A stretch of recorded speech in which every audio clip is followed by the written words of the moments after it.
Familiar por la doctora Marisol González González, quien es médico especialista en genética clínica, egresada del Instituto Nacional de Pediatría, certificada por Consejo Mexicano de Genética Humana, con un diplomado en bioética, salud y derecho por el Instituto de Investigaciones Jurídicas de la UNAM y un diplomado en Global Health Ethics por Association of Pacific Rim Universities. En cuanto a su experiencia laboral, trabajó en el Hospital Infantil Teletón de Oncología de 2014 a 2018, también en el Laboratorio de Análisis Genéticos Especializados de México de 2014 a 2020 y actualmente en la Clínica de Reproducción Humare desde 2020 y en Ultragenix México a partir de 2022 a la fecha. Muchas gracias, doctora. Le cedo el micrófono. Hola, ¿cómo están? Buenos días. Antes que nada, ok, preguntarles si pueden ver sin ningún problema mi presentación. Se ve muy bien, doctora. Ah, perfecto, excelente. Bueno, otra cosa, porque me van a ver volteando para un lado, porque de este lado tengo la cámara y de este lado tengo la pantalla, entonces vamos a estar alternando. Bueno, muchas gracias por permitirme participar con ustedes. La verdad, es algo que ansiaba ya desde hace un par de meses y ahorita pues justamente les voy a contar por qué. Tengo entendido que hay médicos generales, médicos de diferentes especialidades, muchos que son del estado de Oaxaca y que actualmente laboran ahí y otros que incluso se encuentran fuera. Pero bueno, idealmente lo que yo buscaba era un acercamiento con los médicos del estado de Oaxaca. Y bueno, como les comentaban en esta pequeña introducción, yo soy médico, soy genetista, soy egresada del Instituto Nacional de Pediatría. Y pues todo esto comienza con una historia. Aunque yo actualmente me encuentro trabajando para Ultragenyx, les platico un poco. Ultragenyx es una farmacéutica americana que se dedica a desarrollar únicamente medicamentos para enfermedades genéticas. De ahí que yo como genetista esté muy feliz de poder participar en todos los proyectos que la empresa ofrece. Y bueno, justamente por ser genetista y por trabajar en esta empresa, hace un par de meses me contactó una amiga mía, una amiga que es endocrinóloga pediatra y que en ese momento, hace unos meses, tuvo la oportunidad de valorar a una paciente. Esta paciente era una niña de 4 años, 4 años y medio, proveniente del estado de Oaxaca, que llegó referida a la Ciudad de México con diagnóstico de hipercolesterolemia. Como ustedes ven, pues es una niña bastante pequeña. Nadie esperaría o no sería lo común esperar que una paciente tan pequeña, una paciente en edad pediátrica, pudiera tener hipercolesterolemia. Se le solicitaron sus estudios y tenía ella un colesterol alrededor de los 500, un colesterol total, y un LDL que superaba los 400. Y bueno, fue por eso que me habló, me comentó el caso. Le hicimos un estudio molecular y nos dimos cuenta que esa paciente tenía un diagnóstico confirmado de una hipercolesterolemia familiar homocigota, que es justo lo que vamos a platicar el día de hoy. Ya después dije, oye, ¿de qué comunidad es esta paciente? Revisamos en la literatura y resulta lo siguiente, y es por eso que quería sobre todo platicar con ustedes. Ok, em, ¿qué es lo que hemos visto en el estado de Oaxaca? Ya está reportado incluso en la literatura que hay una mutación, o sea, un cambio en la información genética, específicamente este que les muestro aquí, que es en la posición 2271 hay una pérdida de una base, específicamente de una timina. ¿Qué es lo que ocurre? Esto hace que los pacientes tengan niveles muy altos de colesterol y específicamente colesterol LDL, y ahorita vamos a platicar justamente por qué, pero quiero comenzar platicándoles los casos. Denme un segundito para que se vea el apuntador. No lo puedo poner, ya no voy a perder más tiempo en eso entonces. Y bueno, resulta que cuando revisamos la literatura y vemos que hay varios casos reportados en Oaxaca, busco a otro amigo y compañero mío, también genetista, en aquel momento jefe del Departamento de Genética del Hospital Infantil de México, y me dice, Marisol, yo también tengo pacientes. Tienen esa misma mutación y también vienen de Oaxaca. Entonces, aquí les pongo una lista de algunas de las comunidades donde hemos visto que estos pacientes son originarios. La Mixtequita, San Pedro Putla, Santa Cruz, no sé si lo escribí bien, Titiagua, Yucujiti, Santa María Zacatepec, Mihuatlán. Tengo entendido que algunos son cabeceras municipales, otros son poblaciones un poco más pequeñas. No tengo el gusto de conocer esas poblaciones, sin embargo, creo que ambas pertenecen bueno, que todas pertenecen a la misma región. Entonces, bueno, ¿por qué les comento todo esto? Ya está reportada en la literatura esta mutación y está reportada como una mutación con efecto fundador. ¿Qué quiere decir? Únicamente la estamos viendo en esta población. Únicamente la estamos viendo en Oaxaca. ¿Y qué es lo que está pasando? Se están diagnosticando casos de hipercolesterolemia familiar, algunos de los cuales han llegado a la Ciudad de México, a los diferentes institutos nacionales de salud. Em, Creo que aquí vale la pena detenernos a pensar un momento qué pacientes son los que llegan acá a la Ciudad de México donde yo me encuentro. Son la minoría. No todos tienen la posibilidad de tener los medios económicos para viajar a la Ciudad de México, para quedarse aquí a ser atendidos. No todos son recibidos por los hospitales. No todos vienen incluso con diagnóstico. Y esto nos está hablando de que hay pacientes que se están quedando en el estado de Oaxaca o incluso que se están quedando únicamente en las comunidades de donde son originarios sin un diagnóstico. Entonces, con esto empiezo. Vamos a hablar ahora un poquito ya más en detalle, más científico. Vamos a hablar del colesterol, de su metabolismo, de la enfermedad, cómo es, cómo se presenta. Pero les comento toda esta información para que la tengan muy presente, porque todo esto es una invitación a que ustedes sospechen esta enfermedad y puedan diagnosticarla. Y afortunadamente vamos a darles las herramientas para que puedan hacerlo de una manera certera y para que tengan un diagnóstico genético en sus pacientes, el cual, les adelanto un poco, no va a tener ningún costo. Entonces, hablemos un poco ya de la enfermedad.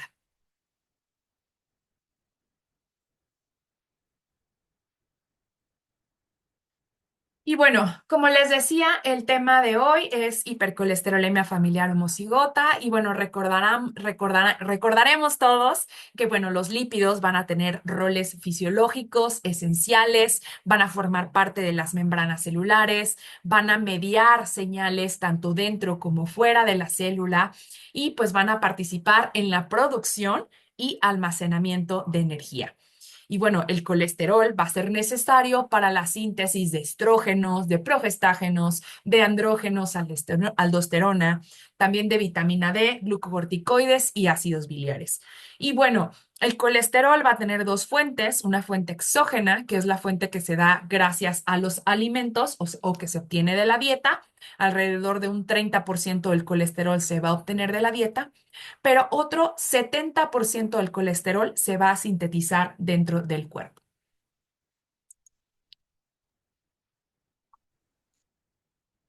Ahora, no, esto no es una clase de bioquímica, es únicamente recordar que la síntesis del colesterol es un proceso complejo y van a estar más de 30 enzimas involucradas.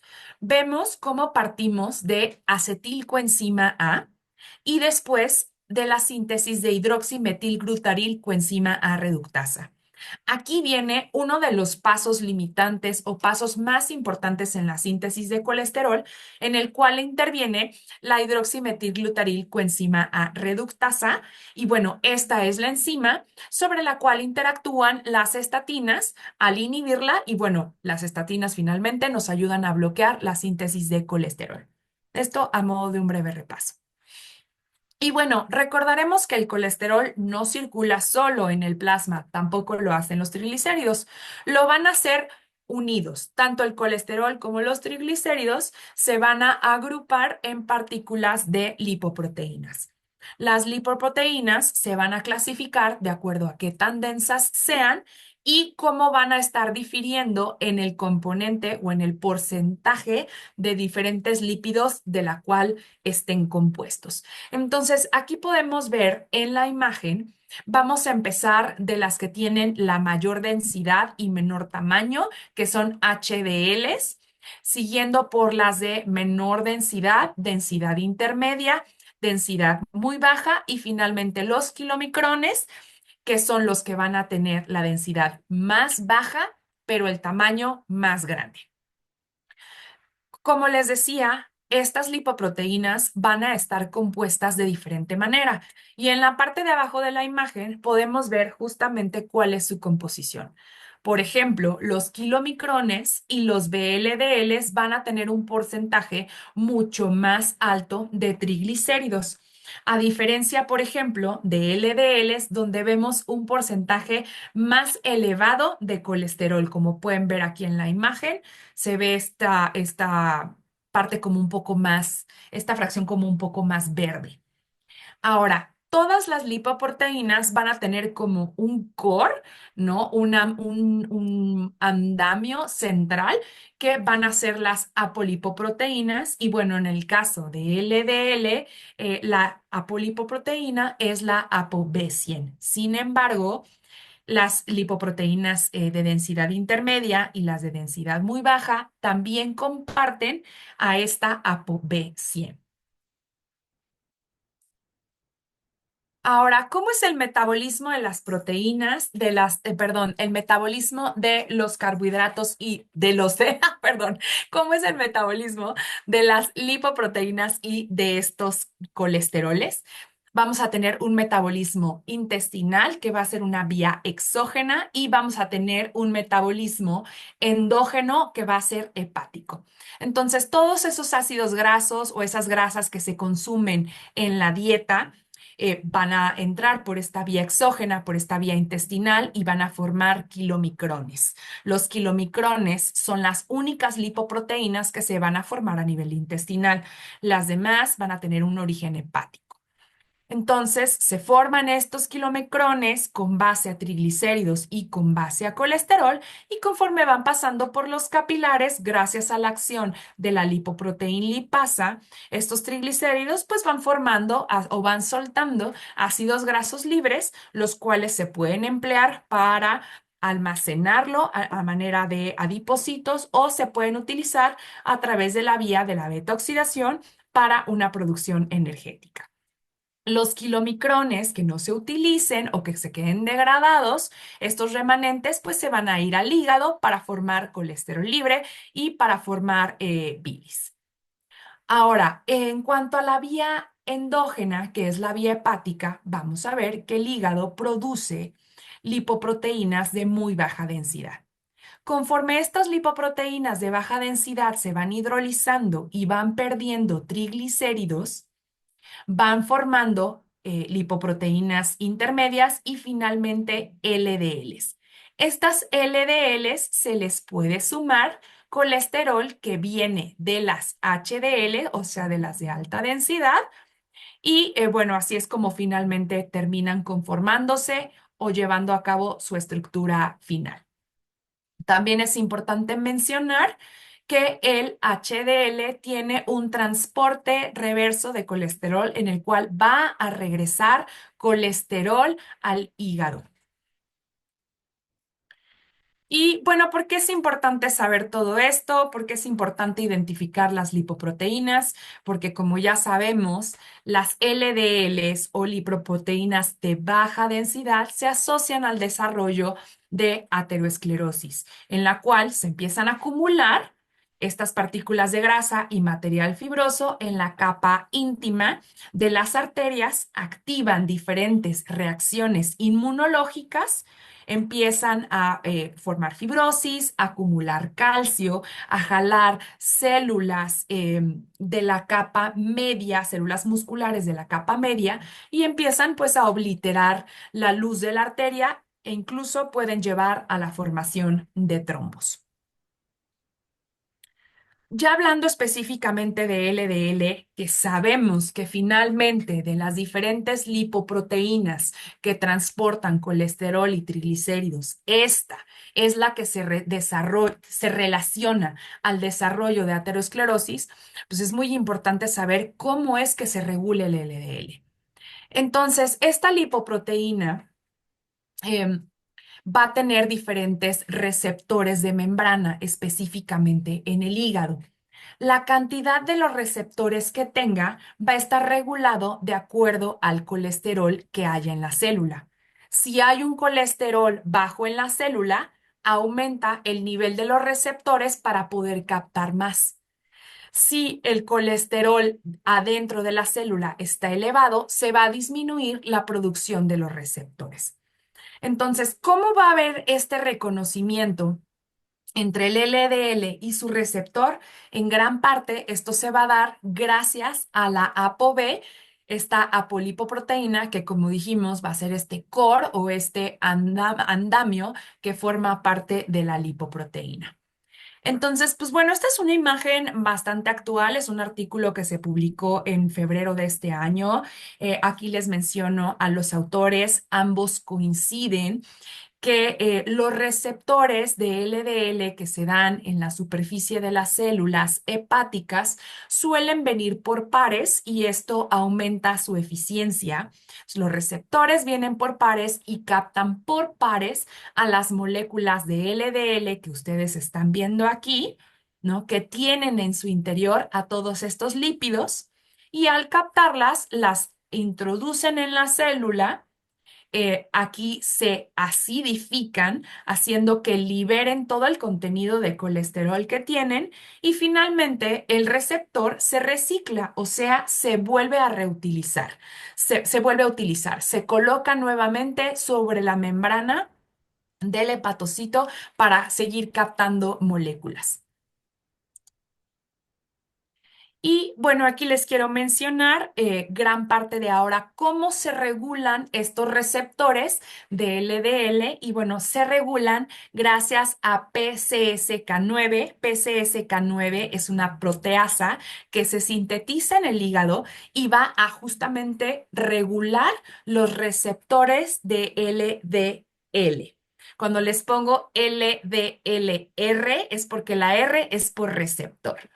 Entonces, como estamos viendo en la imagen, tenemos un receptor en una célula hepática, ¿no? En la superficie tenemos un receptor de la lipoproteína de baja densidad. Esta proteína de este receptor puede captar las LDLs para que entren al hígado y entren a la célula hepática y al entrar a la célula hepática, pues por supuesto disminuyen los niveles que se encuentran en la circulación. Pero, ¿qué ocurre, por ejemplo, cuando este receptor tiene la acción de esta proteasa PCSK9? Pues el receptor se degrada en el endosoma de esta misma célula hepática. Entonces, finalmente volvemos a lo mismo.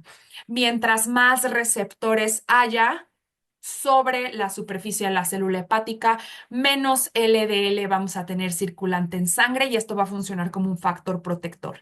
Y al revés, si tenemos pocos receptores de LDL sobre la superficie de la membrana, vamos a tener niveles de LDL circulantes pues mayores, con el riesgo de que se depositen en las arterias y finalmente nos lleven al desarrollo de aterosclerosis con todas las consecuencias que ya como médicos conocemos. Ahora, es muy importante aquí y me detengo a mencionarles que las mutaciones, tanto en el receptor de LDL como en esta proteasa que regula el número de receptores que hay, se asocian a estas enfermedades, específicamente a la hipercolesterolemia familiar. Bueno. Después de esta breve introducción, ya nos vamos a la parte clínica y al pronóstico de la enfermedad.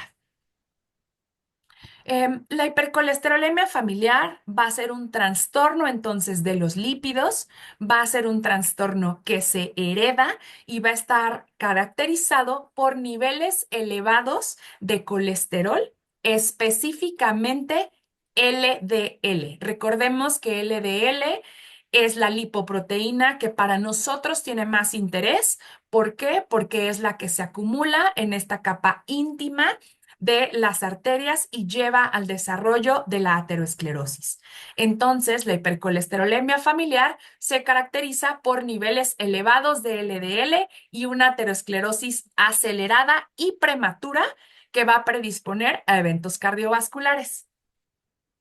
Ahora, tiene un componente genético, tiene una herencia que nosotros le llamamos autosómica semidominante. Y ahorita vamos a entrar más en detalle a qué es lo que esto se refiere. El diagnóstico puede ser clínico o con pruebas genéticas. Y desafortunadamente, si no se inicia a tiempo un tratamiento, el pronóstico es muy malo. Ahora vemos aquí en la imagen lo que les mencionaba, se va a caracterizar por niveles de LDL elevados, va a tener un componente genético, hay varios genes que están involucrados. Por ejemplo, yo les mencionaba hace rato el receptor de LDL. También hay una proteína asociada al receptor. También hay una proteasa que degrada ese receptor.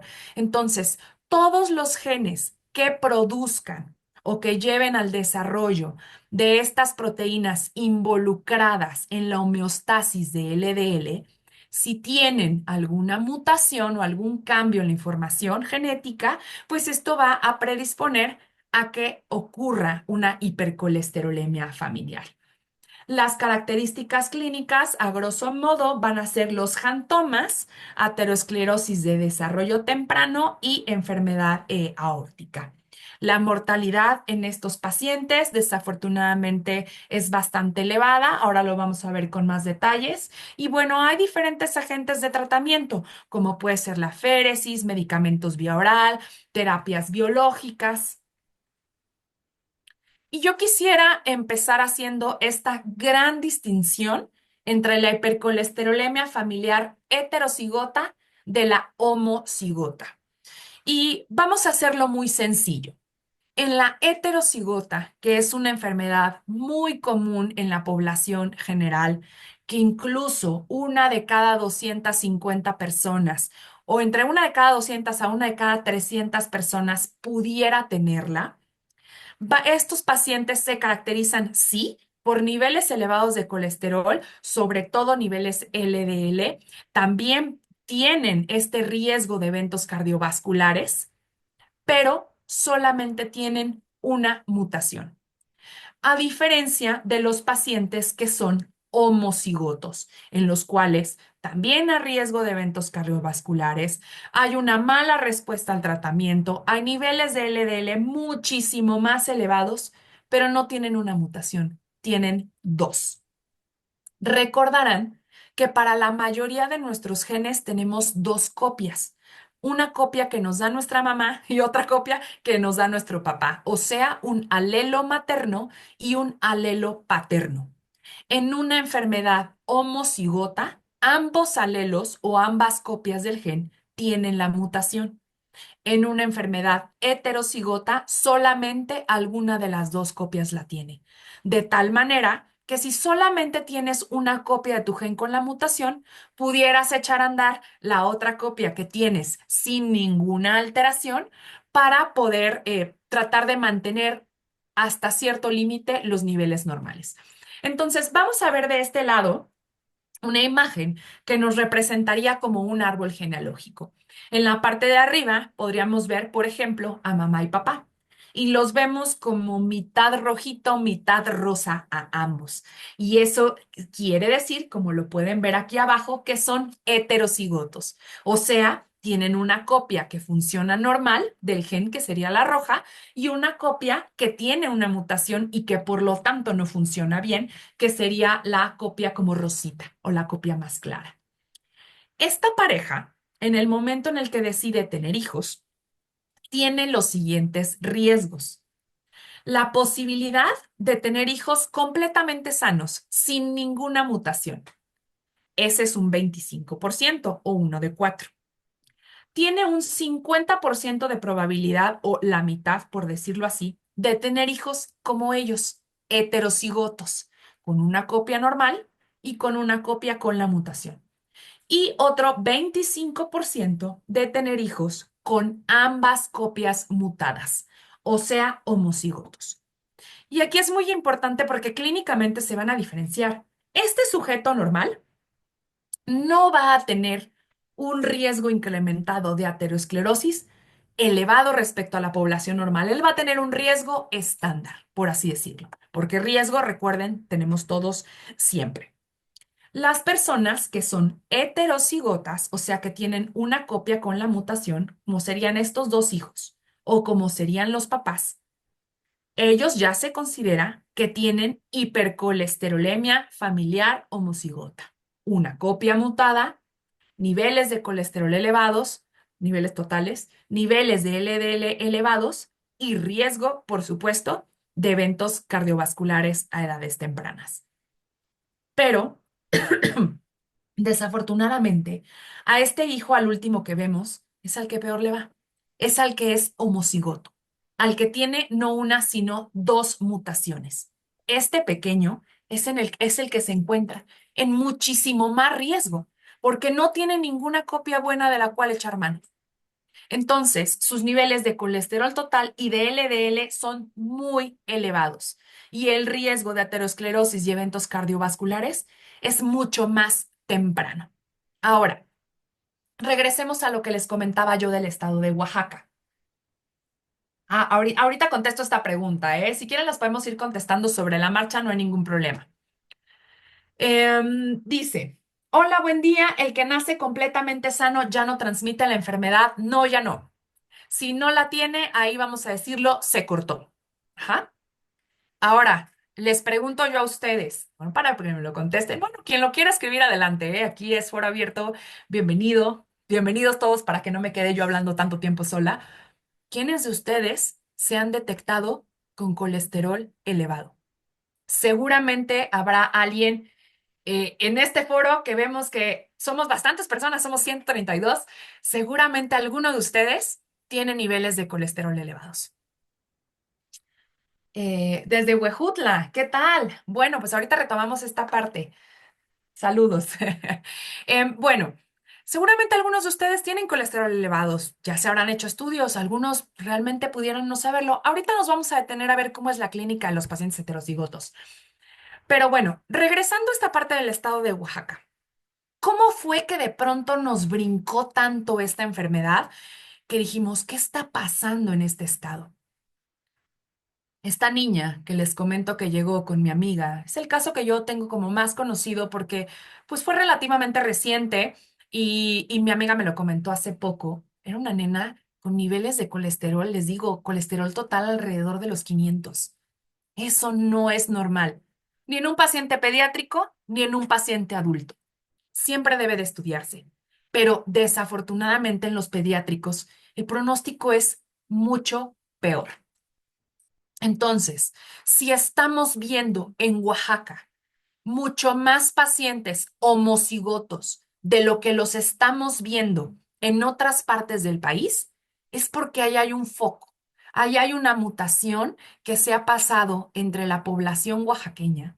Y si vemos más homocigotos, o sea, como esta paciente, vemos muchos con dos mutaciones, pues estos pacientes que tienen dos mutaciones vienen de mamá y papá que les heredaron una y una. Entonces, a mi amiga le llegó esta pequeña que al hacerle el estudio genético vimos que tenía dos mutaciones, pero pues hubo también que voltear a ver a los papás, porque si no, esa niña de dónde lo sacó. Hay mutaciones me podrían preguntar, oye Marisol, ¿hay mutaciones de novo? Claro. Sí puede ocurrir que en las enfermedades genéticas no haya nadie que la presente y de pronto alguna persona debuta en la familia. Sí puede ocurrir. Sin embargo, si yo encuentro una enfermedad genética como esta, que además es muy frecuente en la población, la heterocigota, tener una mutación, ya les dije, más o menos una en cada 300 personas, hay que voltear a ver a los demás miembros de la familia. ¿Ok? Por aquí alguien tiene hipertrigliceridemia. Sí, la hipertrigliceridemia también tiene un tipo de herencia similar al que estamos viendo aquí. También puede haber pacientes con una mutación o con dos mutaciones que predispongan aún todavía más a niveles mucho más elevados. Aquí tenemos igual otro caso de hipertrigliceridemia. Sí, también ocurre y si puede, si luego podríamos incluso buscar otro espacio para hablar de triglicéridos, pero hoy nos vamos a enfocar a colesterol. ¿Ok? Muy bien.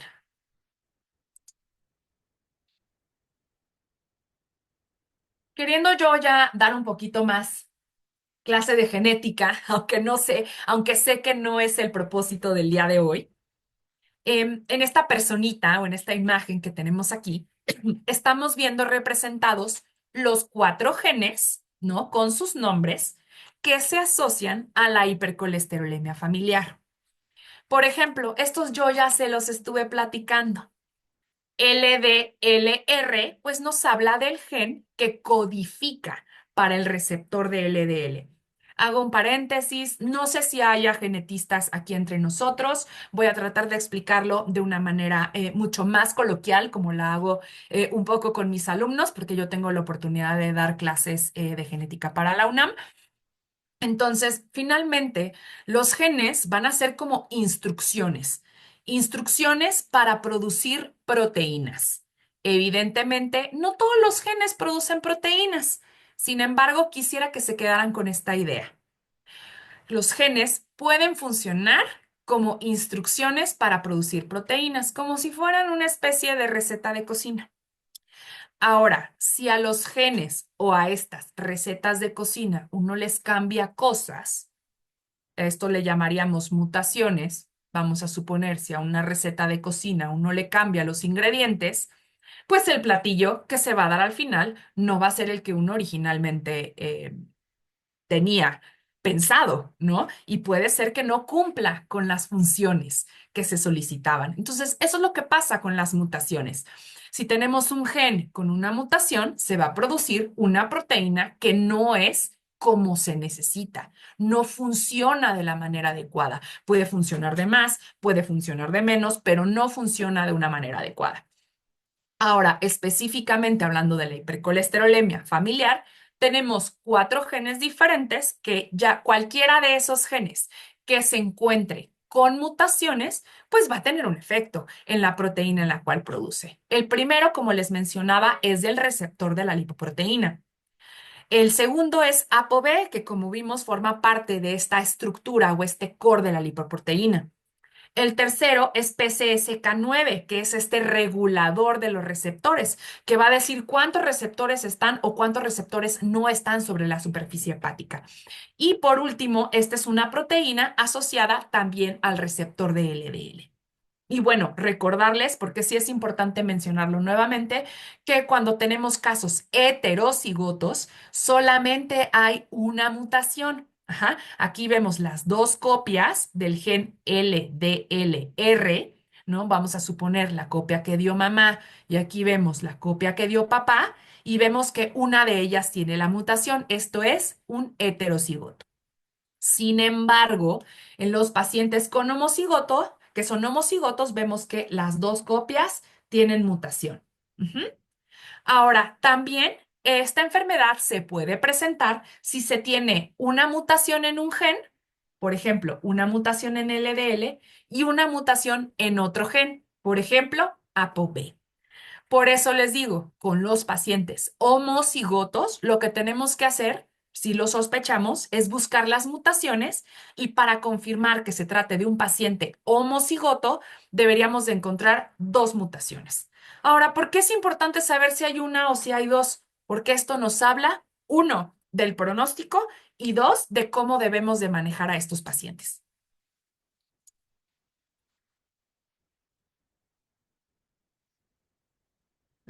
Ahora, vean, por ejemplo, aquí, retomando lo de los heterocigotos. Lo normal sería tener mis dos copias que funcionan bien. Los heterocigotos tienen una copia que funciona bien y una que no. Entonces tienen un fenotipo que es menos severo. Sí van a tener niveles de LDLs altos, sí van a tener una alta incidencia de enfermedad cardiovascular y van a tener mal pronóstico comparados con la población general. Pero los que les digo que son homocigotos, o sea, con las dos copias, con la mutación, van a ser el peor o el más terrible de los fenotipos clínicos. Los niveles de LDL van a estar por el cielo, la incidencia de enfermedad cardiovascular va a ser muy elevada, van a tener el peor pronóstico y una poca respuesta a la terapia farmacológica. Regresando a los pacientes del estado de Oaxaca, quiero ver mis notas para no mentirles. Ay, regresando a los pacientes del estado de Oaxaca, tuve la oportunidad de platicar con un cardiólogo allá en la niñez. Y al parecer, por ejemplo, ya tuvieron el antecedente de una paciente que fue diagnosticada con hipercolesterolemia familiar homocigota. Y hay dos hermanos que fallecieron por un evento cardiovascular antes de los 10 años de edad. Entonces, estamos teniendo niños, ¿no? Pacientes pediátricos que fallecen antes de los 10 años por eventos cardiovasculares, justamente porque tienen niveles muy elevados de colesterol. Ahora, ¿cómo se va a presentar esta enfermedad? Específicamente la hipercolesterolemia familiar homocigota. Pues vamos a tener defectos en el colesterol, perdón, depósitos de colesterol en el ojo, a esto se le conoce como arco corneal, niveles de colesterol LDL circulantes muy elevados, enfermedad cardiovascular prematura. Estos pacientes pueden tener infartos, pueden tener accidentes cerebrovasculares isquémicos, también pueden tener insuficiencia cardíaca, pueden tener enfermedad valvular. Y bueno, todo este colesterol se va a empezar a depositar en los tendones y en las articulaciones. A esto se le conoce como jantomas. Entonces, vean la imagen que se encuentra del lado derecho. Ahí podemos ver jantomas en las manos, jantomas en las rodillas, unos jantomas bastante severos. Y esta es una de las imágenes que quiero que se lleven presente, porque aquí ya vamos a empezar con estos mensajes. Les voy, por supuesto, a pasar todos mis datos.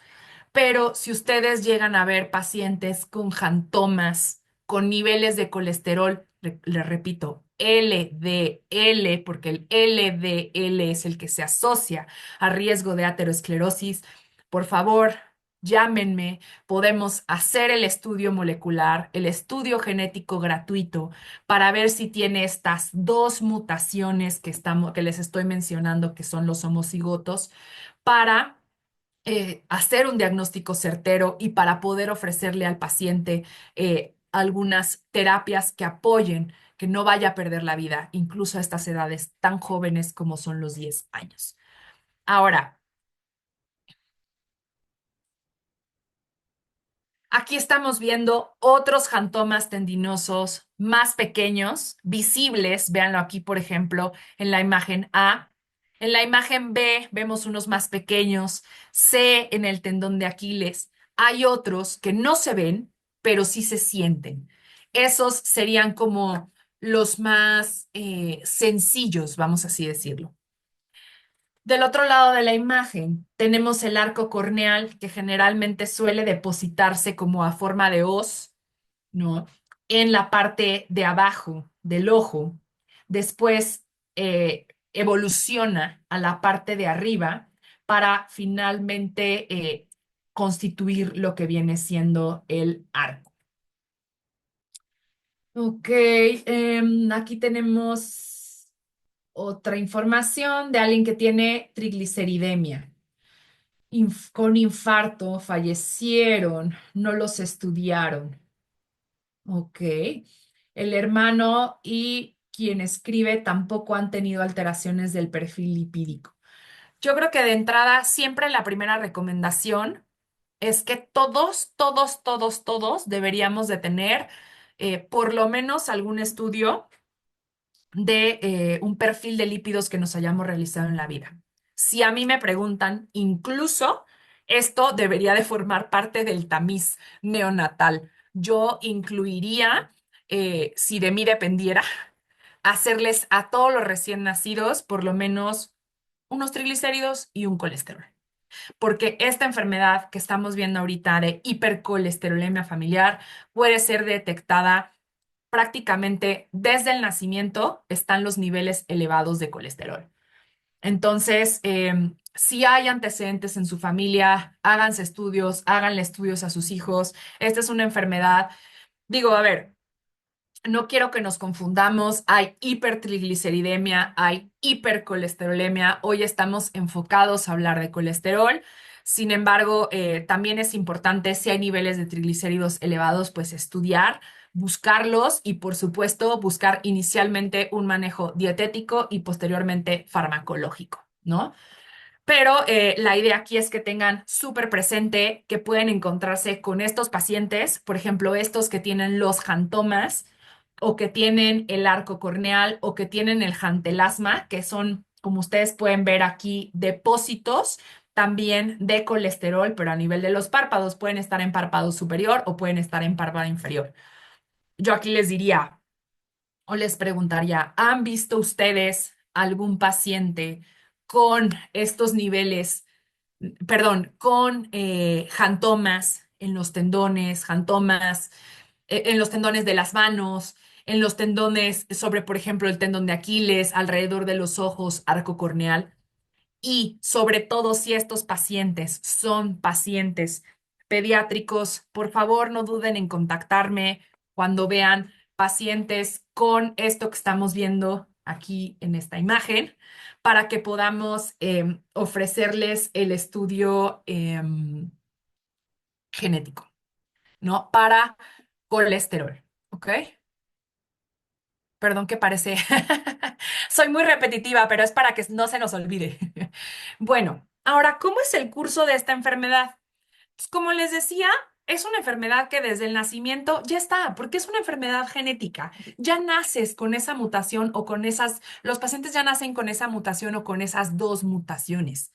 Entonces, si nosotros incluso estudiáramos a los bebés, ya podríamos ver que el bebé tiene niveles elevados de colesterol LDL. Vean, por ejemplo, aquí dice que se han reportado pacientes con niveles de colesterol LDL hasta de 513, con niveles de LDL hasta de 513 miligramos. Son niveles muy elevados que se pueden detectar desde el nacimiento. Ahora, en la infancia se empiezan a desarrollar estos depósitos de colesterol, estos jantomas que les comentaba, se empieza, por supuesto, también a formar el arco corneal, se empiezan a formar el jantelasma, el depósito en párpado superior, párpado inferior. Por supuesto que se empieza a formar también aterosclerosis, solo que esa no la vemos a simple vista, empieza a haber alteraciones valvulares e incluso, como les decía, si los pacientes tienen un cuadro clínico muy grave, pueden tener un infarto antes de cumplir los 10 años, ¿no? Si han visto pacientes así, si han tenido pacientes con estos antecedentes, sobre todo si son de alguna de las comunidades que ya les comenté, recuerden, ahí hay un foco rojo. En esas comunidades hay un foco rojo porque sabemos que hay una mutación en esa comunidad.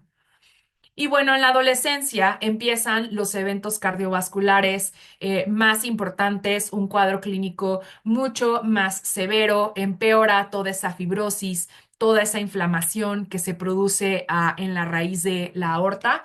Y bueno, en la edad adulta, algunos pacientes desafortunadamente no llegan y ya tienen muy mal pronóstico. ¿Ok? Ahora, los pacientes con hipercolesterolemia familiar homocigota, les repito, los que tienen las dos mutaciones, si no se tratan, rara vez sobreviven más allá de los 30 años. ¿Ok? Porque tienen eventos cardiovasculares mucho más tempranos. Me podrían preguntar, oye Marisol, ¿hay pacientes adultos vivos con esta enfermedad? Sí, claro que sí. El adulto más grande reportado en la literatura creo que tenía 58 años. El adulto más grande que conocemos nosotros en el país tiene 52, está en Guadalajara. Entonces, sí, sí se puede, pero por supuesto con una calidad de vida bastante mermada porque el diagnóstico se hizo de manera tardía y las intervenciones también. Entonces, pues la idea es que ustedes puedan ayudar a detectar estos casos de manera temprana.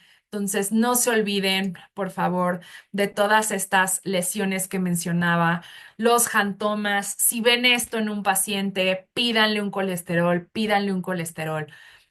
Aunque sea la bolita 2 3 a la menor duda pídanle un colesterol. La verdad es que yo tengo una maestra que dice, nunca nos vamos a arrepentir de tomar muestras. Y esa es una realidad. Si ustedes tienen un paciente con jantomas y le toman un colesterol y el colesterol sale normal, ustedes van a estar tranquilos y van a transmitirle esa tranquilidad a sus pacientes.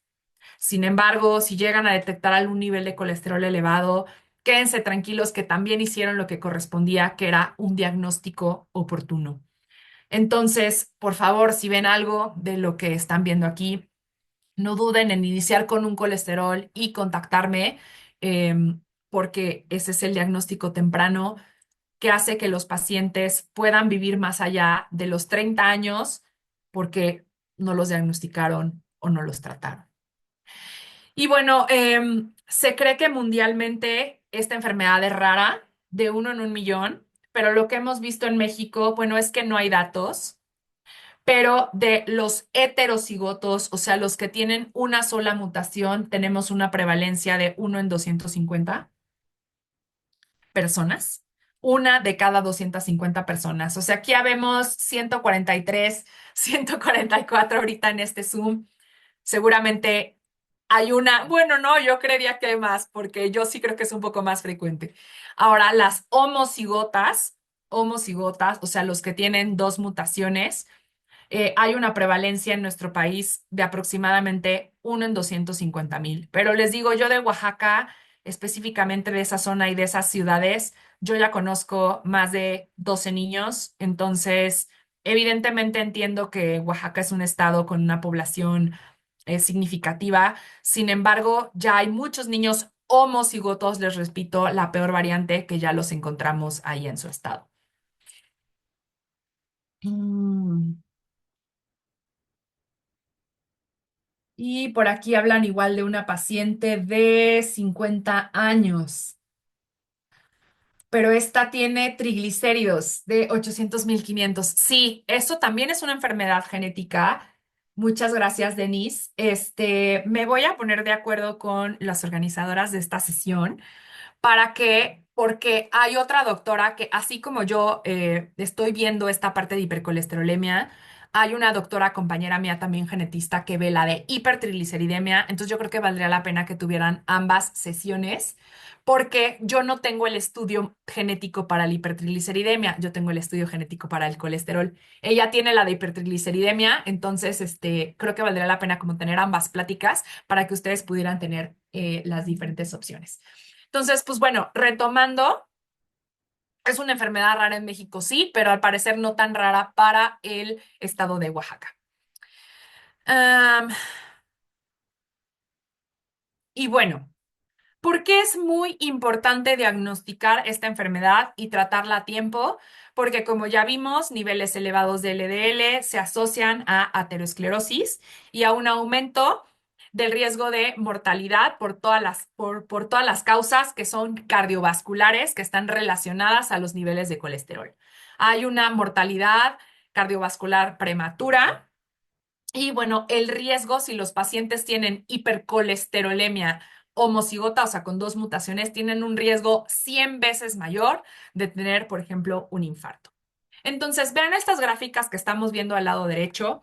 Aquí estamos viendo el tiempo en años versus qué tanto fallecen o qué tanto fallecen por un evento cardíaco. Y las líneas roja, gris y amarilla representan los niveles de colesterol.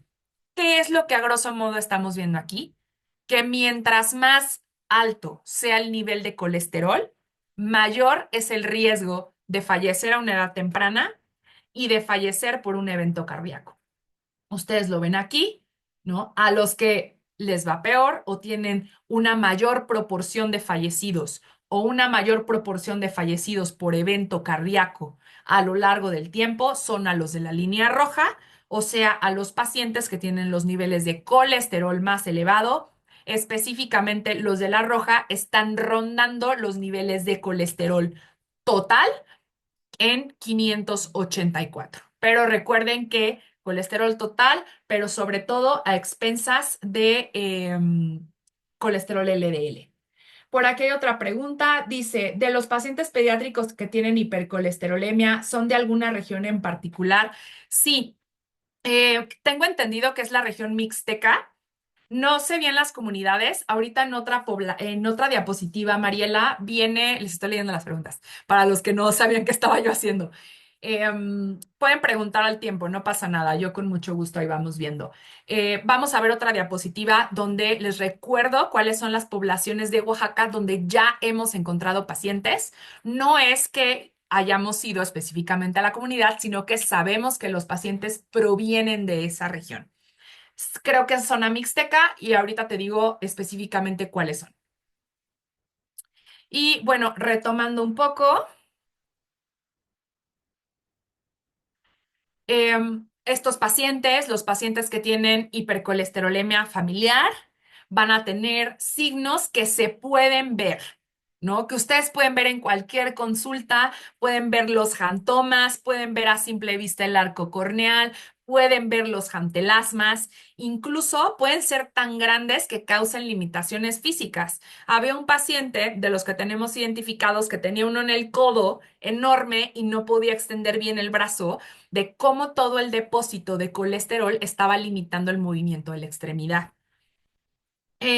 Pueden causar también fatiga, dificultad para respirar, dependiendo dónde estén localizados. Bueno, eso es, perdón, eso es para los eventos cardiovasculares. Los del colesterol, limitaciones sobre todo físicas, como les comentaba, de la extensión del codo.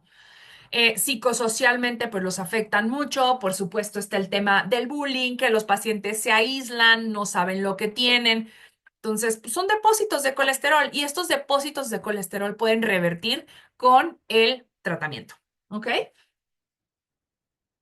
Ahora, ¿cómo vamos a diagnosticar esta enfermedad? Uno, pues ya lo vimos clínicamente. Vamos a ver, sospecharlo con los jantomas, con el arco corneal, con el jantelasma. Pero lo más importante es si ustedes lo sospechan o aunque no lo sospechen, nada más de check-up, tomen un colesterol. Hay que tomar un perfil de lípidos y ver cómo está el colesterol. Y específicamente cómo está el colesterol LDL. Aquí lo que nosotros queremos o los estamos buscando apoyar es a diagnosticar pacientes homocigotos, o sea, los que tienen dos mutaciones. ¿Cómo voy a sospechar que un paciente es homocigoto? Tomándole un colesterol y viendo que los niveles de LDL estén alrededor de 400 miligramos por decilitro. Ajá, eso es lo que marca la literatura. Este es un consenso internacional que se hizo para establecer cuáles son los pacientes en los cuales se establece el diagnóstico. Ujú. Esto además de, pues, como ya vimos, los jantomas en pacientes incluso antes de los 10 años o que ya sepamos que mamá y papá son afectados. Este sería el diagnóstico clínico y bioquímico, ajá, con los niveles de colesterol. Pero también podemos hacer un estudio genético. El estudio genético, estudiamos los diferentes genes asociados y lo que hacemos es buscar que haya dos mutaciones. Como les dije, son homocigotos. Tiene que haber dos mutaciones. Ahora, si ustedes tienen algún paciente con jantomas, con niveles de colesterol elevados, me marcan. Lo primero que va a pasar es que yo les voy a preguntar, ¿cuánto tiene tu paciente de colesterol? No, pues tiene 500 tantos. ¿Cuánto tiene de LDL? No, pues 400 o tiene 380. Eso lo hace candidato al estudio genético. El estudio genético es un estudio gratuito en el cual les podemos apoyar. Este estudio genético gratuito se hace en un laboratorio que se llama Mendelix. Este laboratorio es un laboratorio brasileño, es un laboratorio que lo va a maquilar. Aquí ustedes lo que están viendo es mi perfil de cuenta. ¿Qué pasaría? Se les crearía a ustedes una cuenta para, como aquí pueden ver mi nombre, en la cual van registrando a sus pacientes y solicitan el examen. El examen se llama panel de dislipidemias e incluye todos estos genes para diagnosticar la hipercolesterolemia familiar o mocigota. La muestra es muy sencilla de tomar y vamos a verlo en un video. Por favor, me dicen si se escucha. ¿Cómo hacer la toma de muestra con el tubo suave? Higienice su boca. Lávese las manos. Haga ayuno completo sin agua ni comida y sin fumar por 30 minutos. En caso de bebés o niños, evite colocar chupeta, juguetes o la mano en la boca. Siempre realice el raspado de la mucosa bucal, del lado interno de la mejilla. 10 veces de un lado y 10 veces del otro lado. Cierre el tubo e invierta 15 veces.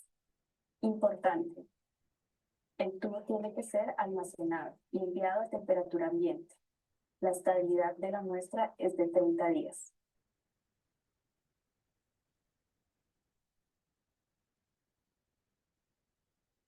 Como ustedes vieron, es una muestra que no es invasiva. Solo basta que los pacientes se laven bien su boquita para que no tengan ningún resto de alimento. Se introduce, como dicen, el suave, es una especie de cotonete. Se raspa un poco la mucosa y se introduce en este líquido para preservar el DNA. El estudio es tardado, tarda aproximadamente 2 meses, pero el estudio no tiene ningún costo siempre y cuando el paciente sea candidato. ¿Qué lo hace candidato al estudio? Los, em, los niveles de colesterol elevados y la presencia de estas lesiones. Les repito, esta es una enfermedad que hemos visto con mucho mayor incidencia en Oaxaca respecto a lo que ocurre en otros estados de la República y por eso es importante y es un llamado de atención a que ustedes como médicos, si detectan estos pacientes, les hagamos el estudio y los canalicemos al lugar correspondiente porque puede ser la diferencia entre que vivan o no. ¿Cómo hacer la toma de muestra? Y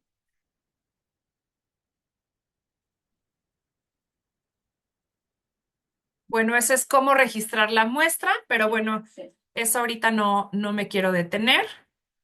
Y bueno, también retomando un poco más la parte de la genética, con este estudio vamos a ver cuál de los genes es el que tiene la mutación. Como les digo, estamos buscando pacientes que tengan dos mutaciones. Ajá. La mayoría de los casos van a tener mutaciones en el gen del receptor de LDL, en el receptor de esta lipoproteína, en la gran mayoría de los casos. Este es también lo que ocurre en los pacientes del estado de Oaxaca.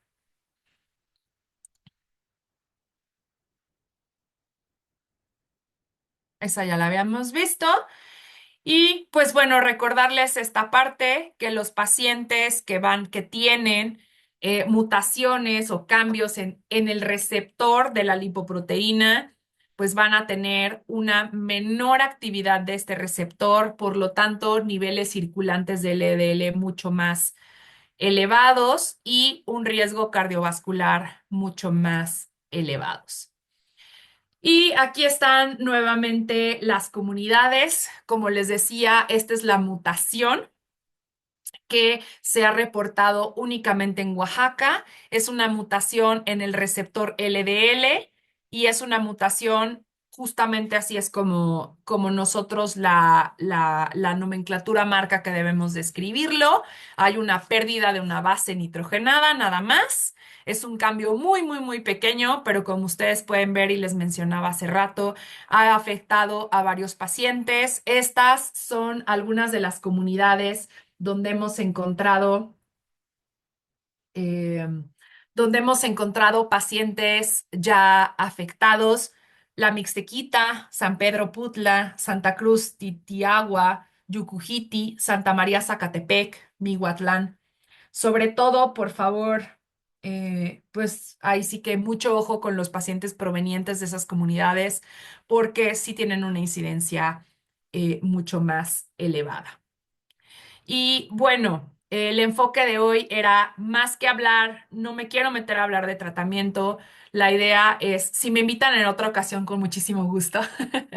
La idea de hoy es que podamos entre todos detectar esta enfermedad, detectar a tiempo y ayudar a los niños, sobre todo a los niños del estado de Oaxaca, que como les digo, son los que respecto a otras ciudades y otros estados de la República se ven muchísimo más afectados. Y pues bueno, recuerden que un diagnóstico temprano puede cambiar la vida y el pronóstico de los pacientes. Aquí les estoy dejando mis datos, les recuerdo mi nombre, Marisol González, soy genetista, trabajo en Ultragenix México y bueno, ahí tienen mi celular, por favor. Si tienen duda, mejor mándenme un WhatsApp y yo les digo con toda la confianza, este paciente es candidato, este no, este no lo puedo ayudar yo, etcétera. Sí, sí, con muchísimo gusto. Y mi correo también, no sé si haya más dudas, comentarios. A ver, por aquí vemos, en cuanto al tratamiento, ¿podemos iniciar antes del estudio genético y a qué dosis? Sí, sí, claro que sí. Estos pacientes se inician con estatinas. Hay que buscar estatinas que tengan, que tengan como mayor nivel, por ejemplo, la atorvastatina, ezetimibe, son los medicamentos más utilizados, se ajustan al peso del paciente. Por supuesto que los pueden iniciar antes de, el estudio genético. Lo importante es tener este paciente en las mejores condiciones. No sé si haya. Muchísimas gracias, doctora Marisol. Y disculpe, bueno, es sobre todo para hacerle reconocimiento de esta plática tan bonita, tan muy detallada, haciéndonos tan sencillo, como bien dijo usted, con términos un poco más entendibles, ya que a los genetistas les gusta explicarlo un poco más difícil. La verdad le agradecemos muchísimo porque esto fue bastante comprensible para todos nosotros y siguen habiendo más preguntas, doctora. No sé si gusta, se las leo. A ver, no, no te preocupes, yo las leo aquí. ¿Cuál sería el tratamiento en los niños y cuál cree que es el factor que aumente su enfermedad aparte de lo genético? Ay, Yuridia, a ver, híjole, a ver, voy a empezar por la parte de que aumenta la enfermedad. Por supuesto que la alimentación tiene que ver, pero como ya vimos, en los niveles de colesterol en el cuerpo, la mayoría son por colesterol que producimos nosotros, no tanto por el que consumimos en la dieta. Sin embargo, también es importante manejarlos desde un punto de vista de la alimentación. Ahora, fuera de esto y de estos genes que les platicaba, pues yo como genetista siempre voy a creer que hay otros genes también, ¿no? A final de cuentas, pues todos funcionamos de la misma manera, pero diferente, ¿no? O sea, de la misma manera, pero con variaciones. Entonces, yo creo que puede haber otros genes que influyan también en que haya algunos pacientes que tengan niveles mucho más altos y otros no tanto. ¿Cuál sería el tratamiento en los niños? Si me permiten, no me quiero meter a hablar mucho de tratamiento, pero les voy a enseñar unas diapositivas nada más. Em, ok. Me voy a detener en esta que creo que es la más importante. Ahí mencionan varios tratamientos que están disponibles actualmente para estos pacientes y cómo se eligen estos medicamentos en gran parte depende cómo esté funcionando el receptor de LDL. Si el receptor funciona al 100, o sea, no hay ninguna mutación, como podemos ver aquí en el cuadrito rojo, los medicamentos funcionan. ¿Como cuáles? Las estatinas, que ya vimos que de cajón, estatinas ya hay muchos tipos. Lo que he visto que yo más, lo que más he visto que se utiliza con estos pacientes es la torvastatina. Ezetimibe también funciona. Terapias que se dirigen contra la proteína o esta proteasa PCSK9, terapias dirigidas, féresis plaquetarias, o sea, hay muchas cosas que funcionan. Ahora, conforme se va perdiendo la función del receptor, como lo vemos aquí en cero, ¿cómo sería esto cuando hay, por ejemplo, dos mutaciones o como los pacientes homocigotos? Los medicamentos siguen funcionando, pero si te das cuenta, la estatina pasa de funcionar a bajar los niveles en un 50% a bajarlos en un 25%. Entonces, ¿de qué les estoy queriendo hablar con esta diapositiva? Mientras más mutaciones encontremos en los pacientes, menos efectivos van a ser los tratamientos, digamos así, convencionales. ¿Cuáles serían los convencionales? Las estatinas. Entonces, tendríamos que irnos a terapias más innovadoras. No es el propósito de la plática, pero Ultragenyx, la empresa para la que yo trabajo, tiene una terapia dirigida. Es un medicamento que ha ayudado a disminuir los niveles de colesterol LDL en casi un 60%. Hay pocos niños, contados niños tratados en el país ahora. ¿Por qué hay contados niños tratados en el país? Porque es un medicamento que recientemente se trajo a México. Entonces ya son medicamentos mucho más dirigidos, pero opciones, pues hay muchas. Espero haberte contestado, aunque fuera un poquito, sin meterme mucho en la parte de tratamiento. Y bueno, Creo que por aquí había, tengo. ¿Sí? creo que preguntó Alondra, no sé si ya le había usted respondido, de hecho usted creo que lo mencionó en su plática, en una diapositiva, dice, ¿tiene como tal criterios en valores de la hipercolesterolemia para ser candidatos al estudio o es personalizado? A ver, sí, por ejemplo, aquí vemos uno de edad. Edad, no hay edad.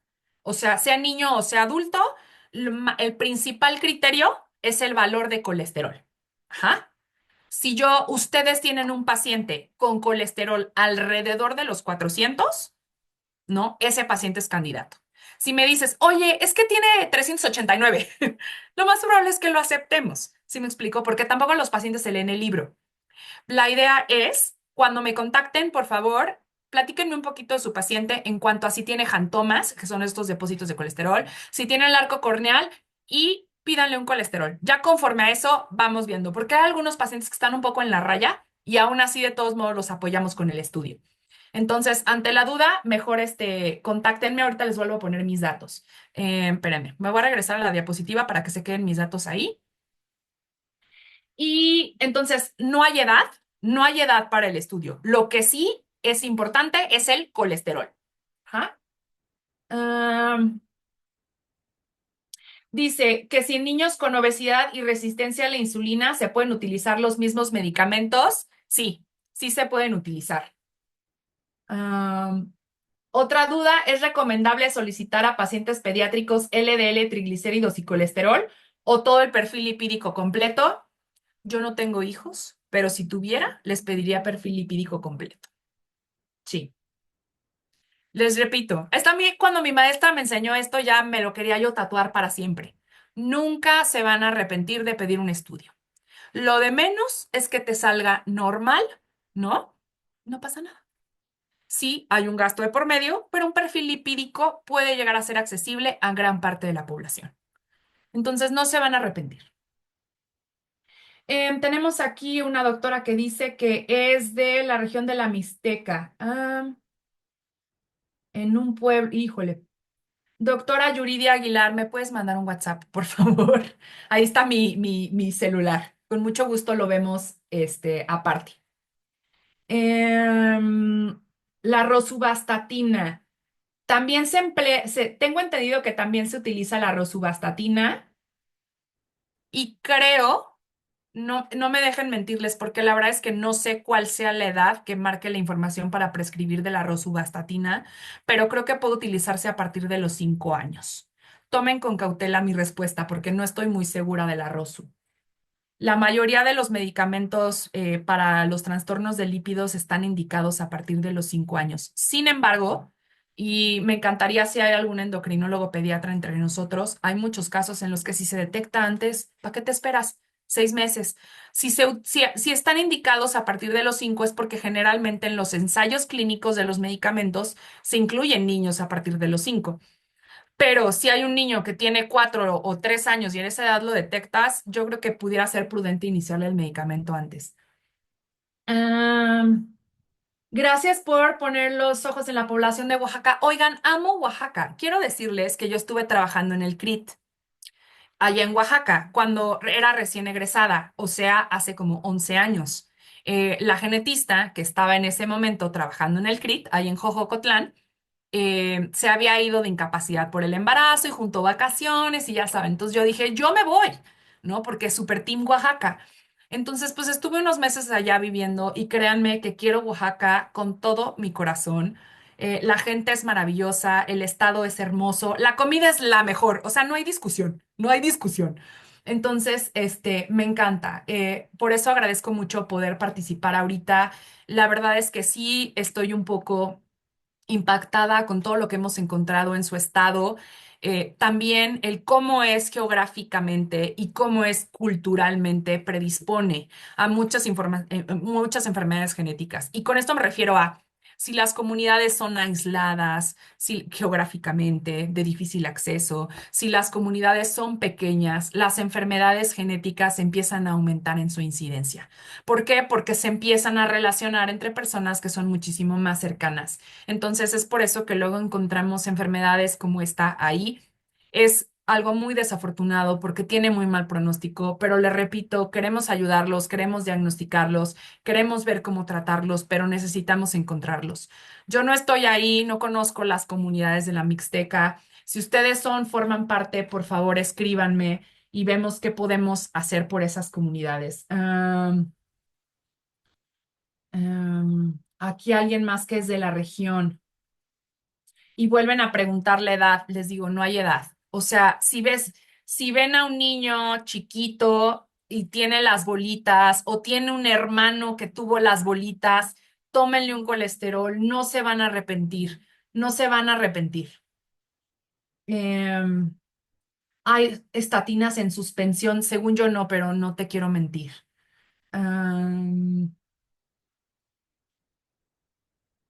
Tienen pacientes hemato-oncológicos que llegan con niveles elevados de colesterol. Como pensar que es una enfermedad asociada o que forma parte de la misma enfermedad. A ver, por ejemplo, no sé si en ciertas enfermedades hemato-oncológicas, pero en pacientes que tienen enfermedad renal suele haber aumento de los niveles de colesterol. Por ejemplo, yo creo que habría que evaluar como si es en general o ciertos casos en particular. Mm, y por aquí me pasaron un correo. Le voy a tomar fotos. Oigan, no, muchas gracias por todas sus preguntas y comentarios. Aquí tenemos a una doctora que es mixteca también. Por favor, todos los que son de la región ya tienen mi celular, no duden en escribirme un WhatsApp. Digo, quien guste, pero sobre todo los que son de la mixteca, porque ya les dije que estos pequeñitos tienen una alta incidencia. Eh, no tuve la oportunidad de contactarme con los médicos que tienen los pacientes para pedir su autorización a mencionarlos, pero hay varios médicos ya del estado de Oaxaca, en Oaxaca capital, en la niñez oaxaqueña, en el Hospital General Valdivieso, si lo estoy diciendo bien, han detectado estos casos. Entonces, créanme, no es cosa menor.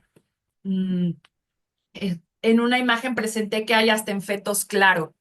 La verdad es que mi consejo sería, como genetista, si tienen hijos, también tómenles un colesterol, nunca está de más. Mm, sí, sí hay varios efectos secundarios a todas las estatinas, desafortunadamente. Sobre todo la parte de las miopatías asociadas a estatinas, sí es algo, pues sí es algo bastante común, los efectos adversos. Pero pues como en todas las enfermedades, más bien dicho, en todos los medicamentos, siempre hay que pensar que pues hay riesgo-beneficio, ¿no? Em,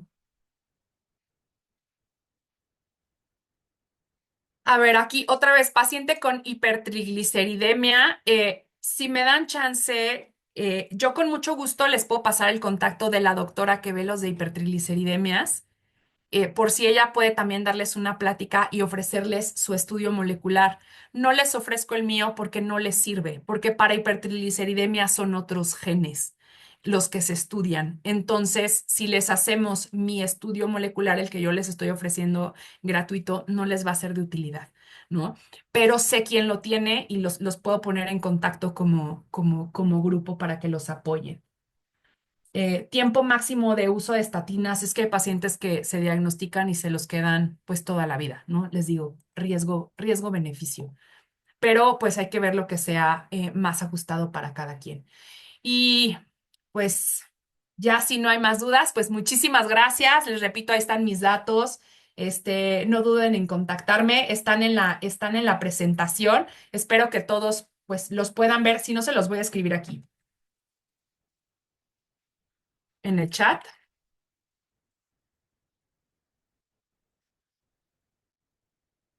Soy luego bien mala para las llamadas porque uno cree que nos van a estafar, ya sabe, pero WhatsApp sí. Y y pues eso sería todo. No sé si hay alguna otra duda, doctora. Me parece que, a ver, voy a revisar.